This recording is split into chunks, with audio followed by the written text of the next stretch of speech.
जी जलमावता सदके मुँह जो साह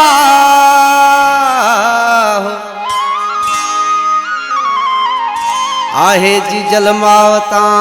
सदके मुँह जो साह बे कंहिंजी नाहे परवाह मूंखे ही चिंजणी चवे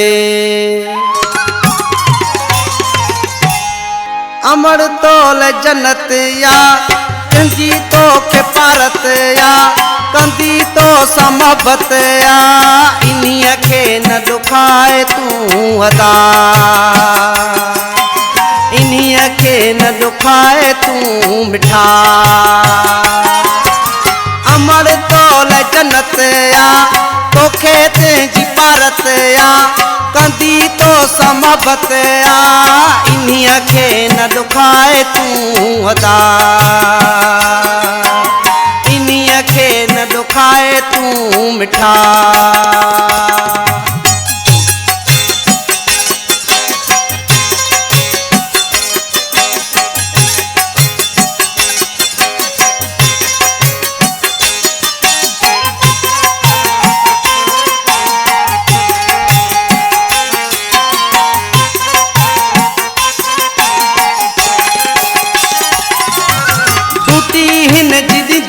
कर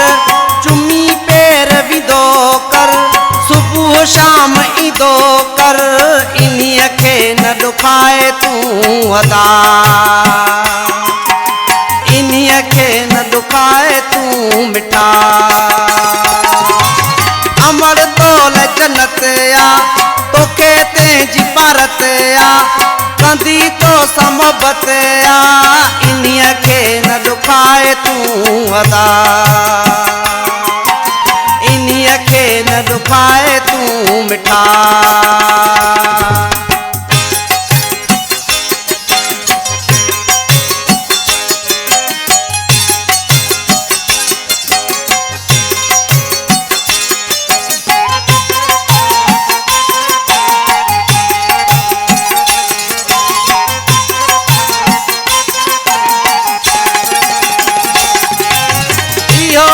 जो हुक्मवा खुदा जो ही कसमवा दिनो जे ही जन्मवा इन्हीं के न दुखाए तू अदा इन्हीं के न दुखाए तू मिठा अमर तोल जन्नत या तोखे तेजी पारत या कंदी तो समबत या इन्हीं के दुखाए न अदा इन्हीं के दुखाए न मिठा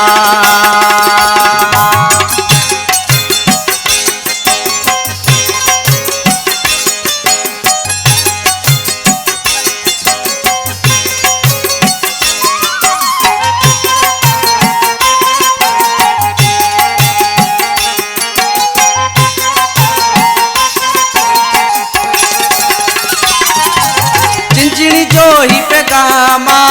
खादम माँ जो गुलामा आयो जे ही कलामा इन्हीं के न दुखाए तू अदा इन्हीं के न दुखाए तू मिठा अमर तोल जन्नत या तोखे तेजी पारत या कंदी तो समबत या इन्हीं के न दुखाए तू अदा इन्हीं के न दुखाए तू मिठा अमर तोल जन्नत या तोखे तेजी पारत या कंदी तो समबत या इन्हीं के न दुखाए तू अदा इन्हीं के न दुखाए तू मिठा